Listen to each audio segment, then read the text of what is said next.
Right, so we're going to get some footage if we can of just walking around the park and interactions with other dogs and what I do, my observations of what he's doing and what the other dog is doing. So if we look across here, there's a woman with the white Staffordshire and she's playing with the dog. He's attending to me at this distance and we are about 70 metres away, and I'm just going to throw the treat this way in order to get him, just to move him off and give him a game to play. Okay, now as you can see here, he's moving with me anyway. My decisions as I'm walking around the park are basically how is he doing from his body language, and how is the other dog and the other person doing from their body language and their actions. Okay, so often what happens with him is I have him on 5 metre lead as other dogs approaching, because he bull rushes. Now he is very friendly, but just not appropriate all the time. We're getting better at that, but we're not, he still bull rushes some dogs sometimes, and I want to stop that. So in order to stop that, he is on the lead. Now what happens is that if the other dog is off the lead and the owner sees him on the lead, they often bring their dog in and put the dog back on the lead. If that happens, I will generally walk past and just move him over to the side, engage with him, put some food down on the ground to keep his nose down as the dog passes. You find it? Where'd it go? Find this one. As the dog passes, and so on. If the other dog is off lead, then I can watch from the dog's body language and their behaviour, how they want to interact with him. Do they want to come up or do they want to walk past? If they want to come up and say hi, then I will facilitate that because it's part of his development, and the other dog is making the choice to do that. If they don't want to go past, if they don't want to come up and just want to walk past, then we facilitate that. Since the last clip, it's been probably 3 or 4 minutes. As you can see, we're walking along this kind of avenue here. He's staying with me. He is off lead. So remember, with all of this, it's not all or none. Okay, there's shades to this. Your dog doesn't need to be off lead all the time at the park, and they don't need to be on lead all the time at the park. If you and your dog are comfortable with the behaviours that your dog is doing, then we can go backwards and forwards between being on lead and off lead. So we've got, as we're coming up here, you can see in the middle of the screen there's that party, and they have a dog. Okay, now as the dog's approaching, I know this dog, and the dog, I think this, well, if it's the dog that I think is, this dog's old, so I'm going to bring him in here. Here, pup, right there, attaboy, and then just clip him back on as this dog approaches. Okay, now this boat is likely to be a no when we're going past this dog, and it's just because if it's the dog that I think it is, then this dog's too old for him to say hello to on lead. Right, now watching his body language here. Okay, that's the kind of interaction with me. He's seen the dog there. Good lad, son, well done, pal. And I want to see if he is going to do that, which he does. Sniffing the ground, so you can see he's seen the dog and we're moving forward. Lovely, son, well done, pal. That way you want to stop. Okay, now he wanted to stop there for a variety of reasons. Could be because I've taught him, if he sees a dog he checks in with me, or it might be I want to make some decisions about that dog coming. So I've given him something else to do. It's not a distraction here. He's still able to look at this dog. I'm not trying to keep his nose down. I'm just saying, is there anything else that you want to do here? And the answer is yes, there is. He wants to interact with me. So we're going to reinforce that. Into the grass, he searches for the treat. Dog's walking past. Hi there. Good boy, son. Nice, pal. Lovely pup. Interacting with me, and I'm going to reinforce that. Okay. Alright, another dog coming up here. Alright, so this dog is likely to be a bit livelier. Well done, son. Good boy. And you can see there the guy's giving us a wider berth. Now that dog is more interested in him You can see from his body language. Well done, pup, well done. Thanks, folks. Alright, so you saw the young Labrador there, visual orientation towards Sonny. Okay, so his head was pointing at him and the tail started wagging. So more interest from that dog, but we also saw from the fella's movement is that he came round this way across and gave us a wider berth. So he gave us space, and I respect that. He might be giving us space because his dog is under training, or he might be giving us space because he thinks Sonny is under training. Either way, it was nice.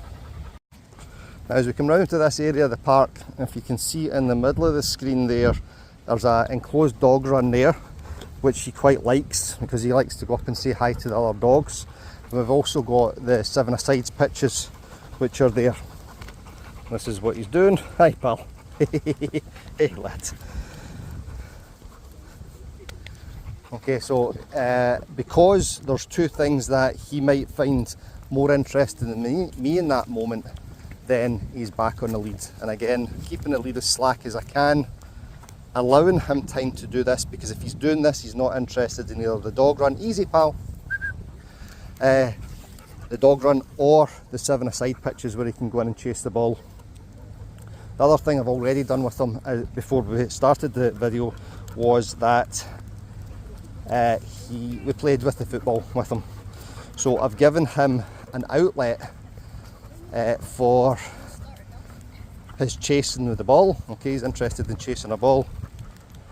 And I've given him, so I've scratched that itch if you like. So that's reduced the motivating operations for those behaviours by playing with him with the ball beforehand. Okay, so dog run there, you can see it there, the yellow sign in the bin. Okay, had a look there, yep, there is a dog there. Well done, son, checked in with me, as you can see, and I'm going to reinforce that. Now, one of the reasons why I'm putting the treat on the ground is he searches for it. So searching, easy, there we go, right, so more interest, there we go, well done, we're going this way, lovely, easy. So you can see there from his body orientation, lovely pup, and he's following me here, well done, son, lovely, staying with me, good lad, gets to have a look, he's going to check in with me in a second, well done pal, and chase of the treat as his reward.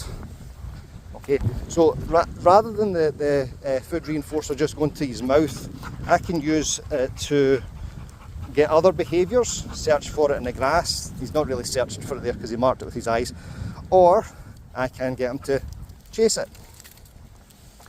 Right, and I can also get him to catch it, do one more of them, or kind of boring way is here. Now the boring way might be desirable for you depending on what else your dog's doing, and it's what it sets the dog up to do after they've taken the treat. So if he has just sniffed there, weird camera angle, I'm not going to do that. Right.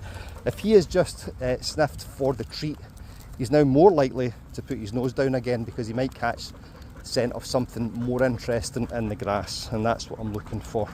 So how we're using our reinforcement is important. It's not just throwing treats into the dog's face or shoving them into the dog's face at all. Alright, it's using food reinforcement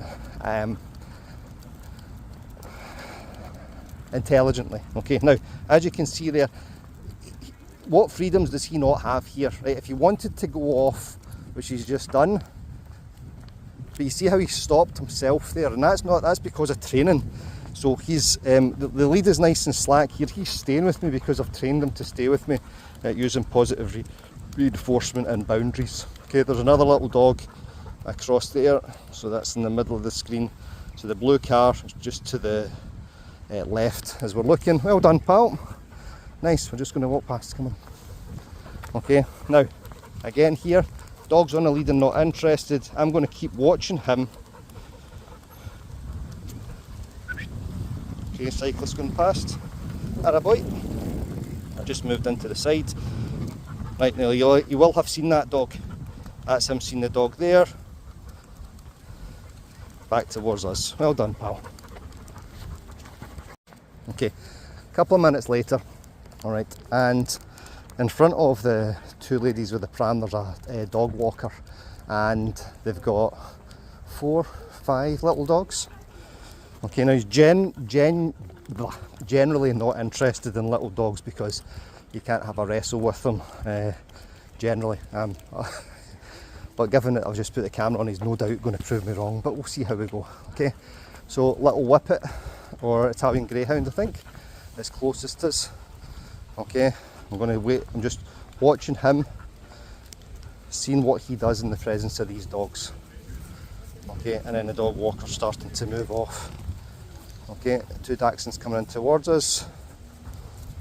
Lovely, son, well done. Now I'm going to reinforce that. Okay, now the other thing that I do here, hi there. Hi little one, oh he's fine, don't worry about him. He's a bit too friendly. Good boy, son. A dog can be barking at him telling him to get away. He's the same. Thanks very much. Okay, now that was lovely, because what happened there was Reggie came in to say hi. Sonny wasn't interested, and we just moved on. Okay, and the other little dog just walked past. So what we got there was those dogs wanted, well, one dog wanted to say hi and he didn't, and just moved him away. The other thing that I did there was when he went to lie down, he used to do it as a kind of play ambush type thing when we first got him. He still does that to a degree, but that was much more relaxed there, and I think it was just, I'm going to lie down as this little dog approaches and let him come into my space. However, other dogs can perceive that as being risky, because it looks like the dog might spring up and ambush them. So I just put the food down there in order to get his nose down and his butt off the ground so that he wasn't doing that behaviour. A couple of minutes later, a bit quieter, and he's off the lead again. So as we're going, sorry about the, I'm just tying up a poo bag. As we're moving through here, just reiterating that he is allowed off lead in the right conditions, which I've trained him to. I'll sit down. Nope. And other conditions where he's not quite ready to be off lead. And you saw it with the Dachshund just a couple of minutes ago. Would that have been alright if he was off lead? And the answer was, yeah, good boy, son, here. There you go. The answer was, in all likelihood, he would have been. Okay, but we have to be aware that it's not just us that's in society. There's those 2 dogs and 2 people with Dachshunds that walk past. I'm not the centre of the universe, and neither is he. If you're watching this, and this is what always makes me laugh, when people start demanding that I show them stuff on on Facebook or Instagram, and I'm like, what makes you feel so entitled that you can make demands of me and my dog when I'm gifting this to you? And I don't mean in any big way, this takes time and energy for me to put this out for very little return, and which is fine, you know, because I choose to do it. But I think we get caught up in everything just has to be the way that I want it, and you have to show me or I won't believe you. You know, video where it didn't happen, or this nonsense, you know. And, you know, 25 years ago, before the advent of YouTube and social media where everything was available on video, you kind of took people at their word until, for a lot of things, until you saw otherwise. But people want all this evidence, and even now the evidence can't be trusted because it can be so heavily edited as well. All right, so so you see here, he's off lead a lot. Yep, on and off lead as we're moving through the park.